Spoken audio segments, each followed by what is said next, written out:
नमस्कार, स्वागत है आपका न्यूज़ 18 देख रहे हैं आप। मैं हूं आपके साथ वैभव कृष्ण भौंडेले। भूकंप से तबाह म्यांमार में फिर लगे झटके, 1000 से अधिक लोगों की मौत, 2376 जख्मी। देखिए 10 बड़े अपडेट्स। म्यांमार में शुक्रवार को आए 7.7 तीव्रता के विनाशकारी भूकंप के बाद से रह रहकर झटके महसूस हो रहे हैं। राष्ट्रीय भूकंप विज्ञान केंद्र एनसीएस के अनुसार शुक्रवार रात 11:56 पर स्थानीय समय अनुसार म्यांमार में रिक्टर पैमाने पर 4.7 तीव्रता का एक और भूकंप आया। वहीं अफगानिस्तान में शनिवार सुबह 4.2 तीव्रता का भूकंप आया। एनसीएस के अनुसार नवीनतम भूकंप 10 किलोमीटर की गहराई पर आया था, जिससे इसके बाद झटके आने की आशंका बनी हुई है। वहां भूकंप से भारी तबाही हुई है। स्थानीय मीडिया के मुताबिक अब तक 1002 लोगों की मौत हो चुकी है और 1670 जख्मी हैं। वहीं अफगानिस्तान में भी शनिवार सुबह 5:16 पर भूकंप के झटके महसूस किए गए थे। जमीन से 180 किलोमीटर की गहराई में आए भूकंप की तीव्रता रेक्टर स्केल पर 4.7 मापी गई है। अभी तक किसी तरह के नुकसान या जान माल के नुकसान की कोई खबर नहीं आई है। यह भूकंप म्यांमार और थाईलैंड में आए शक्तिशाली भूकंप के एक दिन बाद आया है, जिसमें सैकड़ों लोग मारे गए और इमारतें, बौद्ध स्तूप, सड़कें और पुल बुरी तरह नष्ट हो गए। म्यांमार और थाईलैंड में आए भूकंप के बड़े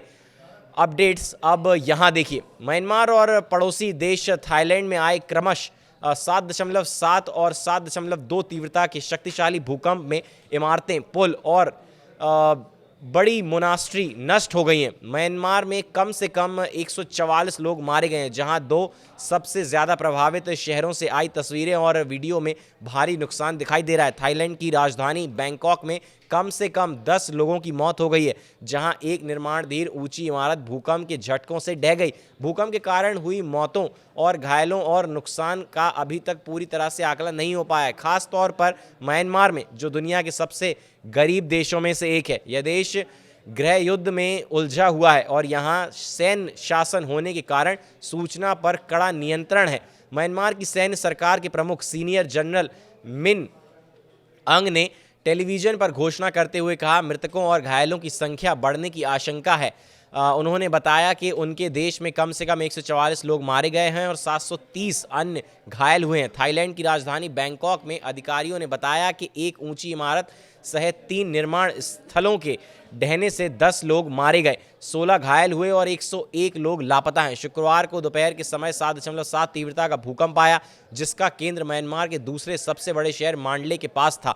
इस भूकंप के बाद और झटके भी लगे, जिनमें से एक की तीव्रता रेक्टर स्केल 6.4 मापी गई है। मांडले में भूकंप के कारण कथित तौर पर कई इमारतें ढह गईं, जिसमें शहर के सबसे बड़े मठों में से एक की भी शामिल हुई। म्यांमार की राजधानी नेपिडॉ की तस्वीरों में बचाव दल को सिविल सेवकों के आवास वाली कई इमारतों के मलबे से पीड़ितों को बाहर निकालते हुए देखा गया है। म्यांमार की सरकार ने कहा कि सबसे ज़्यादा प्रभावित इलाकों में ब्लड की बहुत ज़्यादा ज़रूरत है। ऐसे देश में जहां पिछली सरकारों में कभी कभी विदेशी सहायता स्वीकार करने में भी धीमी रही थी जो पिछली सरकारें। मिन आंग ने कहा कि म्यांमार सहायता स्वीकार करने के लिए तैयार है। भारत ने विनाशकारी भूकंप का दंश झेल रहे म्यांमार को 15 टन राहत सामग्री भेजी है। भारतीय वायुसेना का C-130J सुपर हरक्यूलियस विमान हिडन एयरफोर्स स्टेशन से राहत सामग्री लेकर म्यांमार रवाना हुआ है, जिसमें टेंट, स्लीपिंग बैग, कंबल, खाने के लिए तैयार भोजन, वाटर और भी कई चीज़ें, आवश्यक दवाएं भी शामिल हैं। संयुक्त राष्ट्र ने म्यांमार में राहत एवं बचाव कार्यों के लिए $5 मिलियन दिए हैं। भूकंप के कारण टूटी फूटी सड़कें, ढह चुकी पुल और टूटे बांध की खबरों के बीच इस बात को लेकर चिंता है कि बचाव दल पहले से ही मानवीय संकट से जूझ रहा है। देश के सुंदर इलाकों तक कैसे पहुंचेंगे? इंटरनेशनल रेस्क्यू कमेटी के म्यांमार डायरेक्टर मोहम्मद रियाज ने कहा, हमें डर है कि इस भूकंप से हुए विनाश का आकलन करने में हमें कई सप्ताह लग सकते हैं। वहीं यूएस जियोलॉजिकल सर्वे के अनुमान उन्होंने ये लगाया है कि मरने वालों की संख्या 1000 से अधिक हो सकती है।